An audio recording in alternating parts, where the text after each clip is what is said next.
हाय दोस्तों, स्वागत है आपका मेरे यूट्यूब चैनल क्यूरियस माइंड में। मैं मनीषा तिवारी मिश्रा और हम देखे थे लास्ट वीडियो में सीसीई के बारे में। तो चलिए आज थोड़ा और डिटेल में जानते हैं। इसके बाद हम देखेंगे सीसीई के बेनिफिट्स और नेक्स्ट वीडियो में हम इसके कुछ क्वेश्चन आंसर्स देख लेंगे और ये टॉपिक यहीं ख़त्म हो जाएगा। तो चलिए देखते हैं इसके बारे में थोड़ा डिटेल में।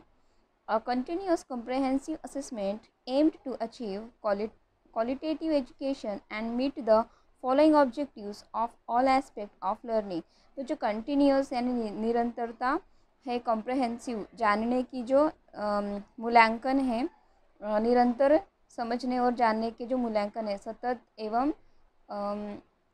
सतत मूल्यांकन जो होते हैं, उसका जो मेन उद्देश्य है वो यही है कि जो हमारा एजुकेशन सिस्टम है, शिक्षण है, वहाँ पे बेहतर तरीके से हम अपने लक्ष्य तक पहुँच पाएँ। तो सबसे पहला देखिए कॉग्निटिव अप्रोच है, संज्ञानात्मक अप्रोच इसे कहेंगे हिंदी में। Knowledge, understanding, application, analysis, synthesis, evaluation. ठीक है, तो थोड़ा एक पिक्चर्स के द्वारा हम देखते हैं। जैसे कि इसमें दिया है नॉलेज में आप मतलब जानते ही हैं कि ज्ञान हमारे बुद्धि से ही रिलेटेड है, तो यहाँ पे ज्ञान मैटर करेगा। उसके बाद उन्होंने कहा है कि बच्चों के अंदर क्या होनी चाहिए, अंडरस्टैंडिंग होनी चाहिए, यानी बच्चों के अंदर जो समझ है वो समझ भी बहुत ही बेहतर प्रकार से होनी चाहिए, ताकि बच्चे में जो भी हमारे जो ऑब्जेक्टिव्स हैं, जो भी हमारे एम है पढ़ाने की, वो पूरा हो सके। उसके बाद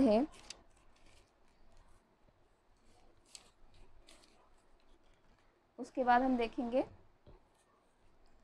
एप्लीकेशन है। एक मिनट है, यहाँ पे दिया है एप्लीकेशन। तो बच्चे जो भी चीज़ सीख रहा है उसे अपने रियल लाइफ में कैसे यूज़ कर रहे हैं, उसे एप्लीकेशन कहा गया है, करके सीखना। उसके बाद आप देखेंगे एनालिसिस। ओके, एनालिसिस का मतलब होता है कि आपके पास बहुत सारे ऑप्शन हैं, उसमें से आप सही ऑप्शंस को चुनेंगे। ओके, उसे विश्लेषण कहेंगे। मतलब आपके पास बहुत सारे, एक प्रॉब्लम के लिए बहुत सारे सॉल्यूशंस हैं, बट उसमें से जो बेस्ट सोल्यूशन है आप उसे ही एक्सेप्ट करेंगे। तो ये है एनालिसिस। उसके बाद आप देखेंगे सिंथेसिस यानी क्या है, संश्लेषण, यानी कि जो बेस्ट ऑप्शंस हैं उन्हें आप एक करेंगे और कोई नई चीज़ बनाएंगे।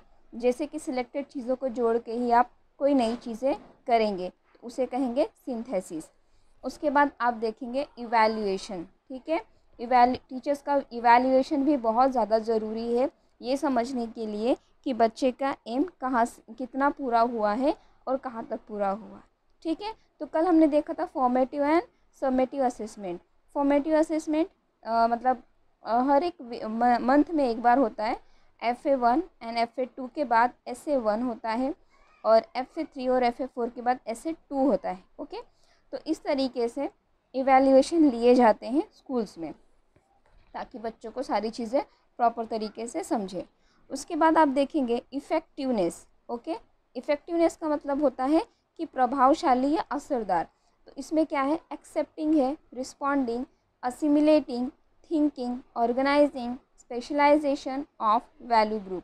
तो यहाँ आप देखिए कि एक्सेप्टिंग, ठीक है, बच्चा किसी भी चीज़ को एक्सेप्ट कैसे कर रहा है वो मैटर करता है। यहाँ पे देखिए, यहाँ टीचर एक्सेप्टेंस वाला एक एग्जाम्पल सुटेबल हो रहा है। उसके बाद रिस्पॉन्डिंग, बच्चे उस चीज़ को सीख कर रिस्पॉन्स कैसे कर रहे हैं। ठीक है, वो यकीन कर रहे हैं या नहीं, ये भी मैटर करता है। उसके बाद असिमिलेटिंग यानी चीज़ों को इकट्ठा करना, जैसे कि बच्चे ने बहुत सारी चीज़ों को इकट्ठा करके कुछ नया बनाया। उसके बाद थिंकिंग, वो सोच रहा है उस चीज़ के बारे में कि उसे करना कैसे है।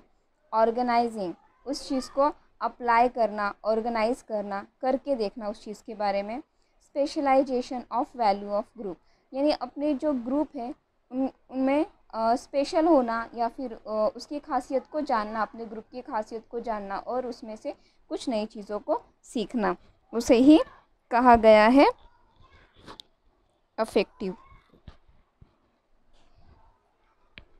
अफेक्टिवनेस। उसके बाद देखिए फंक्शनल साइकोमोटर में आप देखेंगे स्टिमुलेशन है, उत्तेजना है।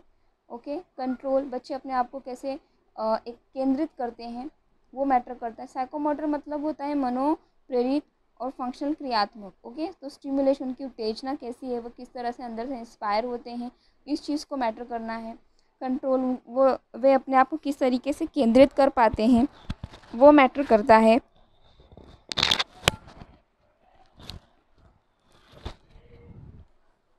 उसके बाद फंक्शनिंग डिस्पोजिटिव यानी क्रियात्मक चीज़ें होना, देन एडजस्टिंग समायोजित होना, हैबिट बिल्डिंग उनकी जो बिहेवियर है अच्छे वो किस तरीके से बिल्ड करें उस पर फोकस करना। तो इस तरीके की जो एम है ये हम सीसीई के द्वारा एक्सेप्ट मतलब डेवलप करते हैं, विकसित करते हैं बच्चों के अंदर।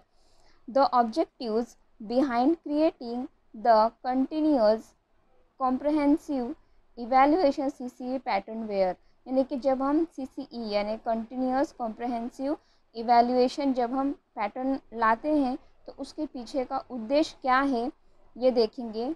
Making the learning process student friendly, यानी जो स्टूडेंट है उनसे फ्रेंडली हो, उनसे दोस्ती हो, इस तरीके का एक शिक्षण मतलब जो शिक्षण की प्रक्रिया हो वह ऐसी हो कि बच्चा उसे बोझ ना समझे।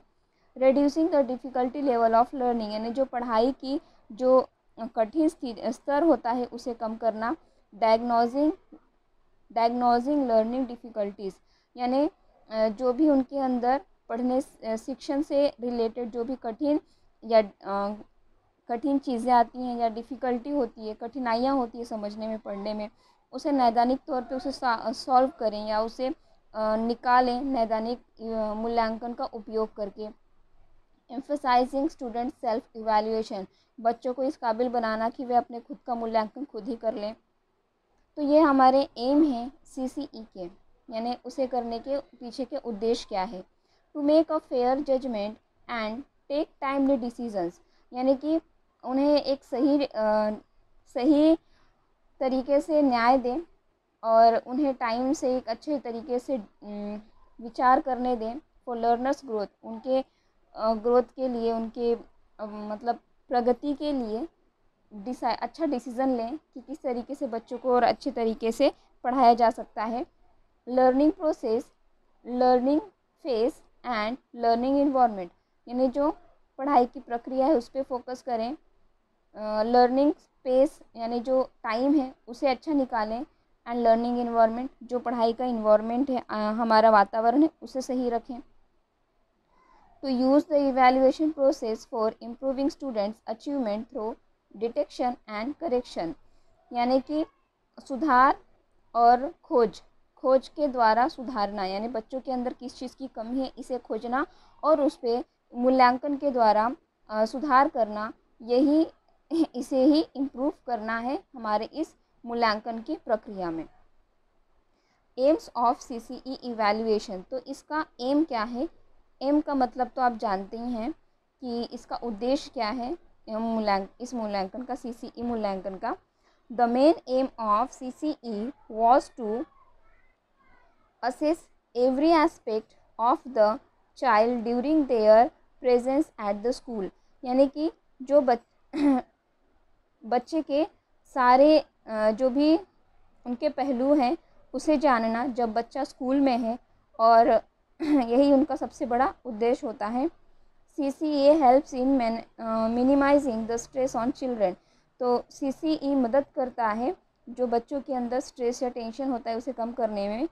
Make assessment comprehensive and regular, यानी जो मूल्यांकन होता है उसे सातत्य और निरंतर करना ही सीसीए का एक मोटो है। उसके बाद देखिए, provide space for the teacher for prolific teaching, यानी एक बेहतर टीचिंग के लिए, बहुत अच्छे टीचिंग के लिए टीचर्स को जगह देना। Provide a tool for detection and correction, खोज और सुधारना के लिए साधन देना टीचर्स को। Produce learners with great skills, यानी जो बच्चे हम बना रहे हैं, स्टूडेंट में जो हम बच्चे फ्यूचर के लिए बना रहे हैं वो ऐसे हों कि वे बहुत अच्छे स्किल्ड हों, मतलब कि उनके अंदर सारी कौशल हों पढ़ाई से या शिक्षण से, या जो स्कूल में जिस तरह का इन्वायरमेंट हो उस हिसाब से वे एक बेहतर एक कौशल्यपूर्ण बच्चे हों। फीचर्स ऑफ CCE इवैल्यूएशन, यानी कि फीचर्स मतलब विशेषताएं क्या है CCE इवैल्यूएशन की। The continuous aspect of CCE takes care of continual and periodicity features of assessment, यानी कि सातत्य का जो स्वरूप है वो CCE में इस प्रकार दिया गया है कि एक सातत्य होना चाहिए, निरंतरता होनी चाहिए, पीरियोडिक यानी कभी कभी, ओके। तो इस तरीके से उसकी एक विशेषता है मूल्यांकन की। आप देखेंगे पीरियोडिक की जो बात की है वे वही है जो साल में महीने में एक बार होती है, FA1 और FA2 दूसरे महीने में। इस तरीके से जो पीरियोडिक है वो आवधिक है। और कंटिन्यूअस की बात करें तो वीकली टेस्ट होती है या हर 2 डे में टेस्ट होती हैं, तो कंटिन्यूअस है। इस तरीके के क्लास टेस्ट होते हैं और ये पीरियोडिक FA1 और FA2 इस तरीके से किया जाता है evaluation. The comprehensive elements of CCE takes care of assessment of all-round development of child's personality। जो comprehensive है वो इस चीज़ पे फोकस करता है कि बच्चों का सार्वजनिक विकास किस प्रकार से हो, उनकी एक अच्छी पर्सनालिटी, उनका एक व्यक्तित्व किस तरीके से निखरे, इस पर जोर दिया जाता है कॉम्प्रहेंसिव में। The continuous and comprehensive evaluation include both scholastic as well as co-scholastic aspects of the pupil's growth। बच्चों के विकास के लिए स्कूल से रिलेटेड जो पढ़ाई है वो और जो बाहर अदर एक्टिविटीज़ होती हैं वो उन दोनों का ही एक बहुत अच्छा संगम होना चाहिए बच्चों की विकास के लिए। Scholastic aspects cover curricular areas of subject specific areas, while co-scholastic aspects consist of life skills, co-curricular activities, attitudes and values। तो जो स्कॉलस्टिक होते हैं वो हमारे करिकुलम में जो भी सब्जेक्ट होते हैं उनसे रिलेटेड होते हैं, और जो को स्कॉलस्टिक होते हैं वो हमारे लाइफ से मतलब हमारी ज़िंदगी के जो कौशल्य होते हैं उनसे रिलेटेड हैं। अदर एक्टिविटीज़ होती हैं, डांस, संगीत, बच्चों की रुचि के हिसाब से, एटीट्यूड्स हो, बच्चों का देखने का दृष्टिकोण किसी भी चीज़ को क्या होना चाहिए, उनकी मौलिकता वो समझें, इस पर फोकस किया जाता है। Assessment in co-scholastic areas is done using the number of techniques on the basis of recognised criteria, यानी कि किसी नंबर से ये रिकॉग्नाइज किया जाता है और टेक्निकल चीज़ों की मदद से और उनके नंबर से ये मापा जाता है कि जो स्कॉलस्टिक में जो बच्चे हैं उनका मूल्यांकन किस तरीके से किया जाना है या किस तरीके से किया जा सकते हैं। While assessment in life skills is done on the basis of indicators of assessment and checklist, यानी कि जो मूल्यांकन है लाइफ स्किल्स यानी कि जो जीवन की कौशल्य हैं उसका जो हम मूल्यांकन करते हैं वो इस पर बेसिस होता है कि जो इंडिकेटर्स है यानी जो आपको ऑब्जर्व कर रहे हैं बच्चे को उस मूल्यांकन में उन्हें किस तरीके से चेकलिस्ट में मार्क्स दिए गए हैं उसके बेसिस उसके आधार पर ये निर्धारित किया जाता है कि बच्चे के व्यवहार में किस तरीके की सुधारना भी होनी है या उसे किस तरीके से कर सकते हैं। Got it. अब हम देखेंगे how does CCE help a teacher classroom teacher, यानी जब टीचर क्लासरूम में हो तो किस तरीके से CCE उन्हें अपनी टीचिंग में मदद करते हैं। To identify learning difficulties in mastering certain competencies and the intensity of such learning difficulties, यानी टीचर्स को कोई कठिनाई अगर आती है तो उसे किस तरीके से मतलब उसे उस चीज़ से कैसे बाहर आना है, इसके लिए CCE बहुत अच्छी तरीके से टीचर्स की मदद करते हैं।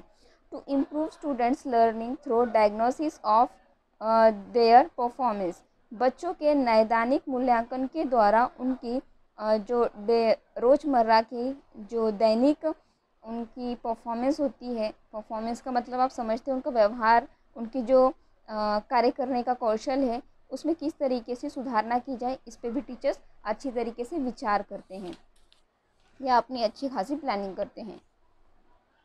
To plan appropriate remedial measures to enable students who have learning difficulties in mastering the competency, यानी कि जो बच्चे करिकुलम अचीव करने में कठिनाई महसूस करते हैं तो टीचर के पास इतना टाइम होता है कि वे एक अच्छा खासा रेमेडियल मूल्यांकन तैयार कर लें ताकि बच्चे के अंदर उस चीज़ को यानी उस करिकुलम को या टॉपिक को एक्सेप्ट करने में, ऑब्जेक्टिव्स को एक्सेप्ट करने में उन्हें मदद मिले।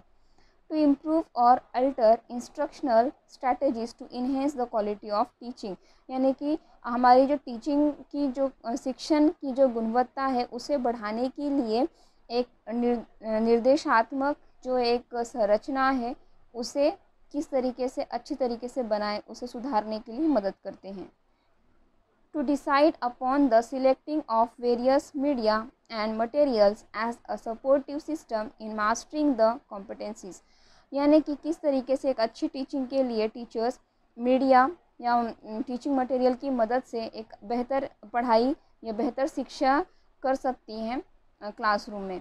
और स्ट्रेंथन इवैल्यूएशन प्रोसीजर इटसेल्फ, वो अपने मूल्यांकन को ही एक अच्छा प्रोसेस बनाकर उसी को एक स्ट्रॉन्ग पॉइंट बनाकर बच्चों के अंदर उसकी ऑब्जेक्टिव्स को डेवलप कर सकती है।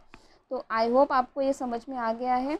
CCE के बारे में आज हमने देखा है, और अगर इससे रिलेटेड कोई भी प्रॉब्लम हो तो आप कमेंट बॉक्स में ज़रूर लिखेंगे। आगे हम देखेंगे CCE के बेनिफिट्स और CCE के कुछ क्वेश्चंस, उसके बाद CCE का टॉपिक ख़त्म हो जाएगा, आगे के टॉपिक की तरफ बढ़ेंगे। और आपको मेरा वीडियो कैसा लगा कमेंट बॉक्स में ज़रूर लिखें। अब अच्छा लगा हो तो दोस्तों के साथ शेयर करें, लाइक करें, सब्सक्राइब करें। Thank you for watching this video.